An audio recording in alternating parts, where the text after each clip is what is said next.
Wrapping up some of the halachot that we began after the Shabbat, discussing how we commemorate the Beit Hamikdash morning and remembering it every day. Zecher LeChurban. We're speaking now about leaving the amma by amma, leaving that the square unfinished in our wall. The halakha now explains if someone purchased a home from a non-Jew. This is I think we spoke about it last time. We touched upon it now. Someone purchased a house from a non-Jew.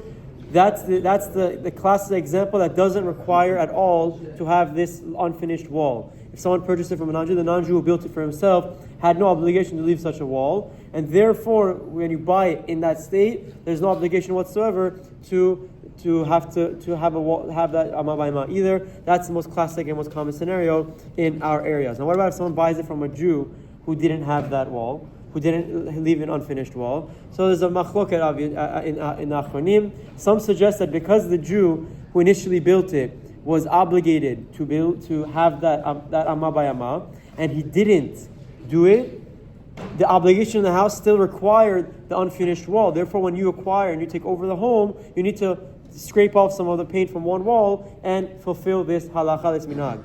Others say that by leaving the house status quo, this is the Rabbi Yitzchak Yosef says this, you're not actively doing an avirah, you didn't do anything active. Passively, your house is lacking the unfinished wall, but I'm not doing that actively. By not doing anything, I'm not doing anything wrong. The halakha is good to be stringent if possible, if you can, if you're doing some renovation and you have an outlet, you have a possibility to leave that unfinished wall, it's good to do so. However, if you don't, there's a lot to rely on. We've discussed that our walls aren't what they were referring to, and on top of you not being the one who built it, all different ramifications. And lastly, what about someone who rents a house from a Jew?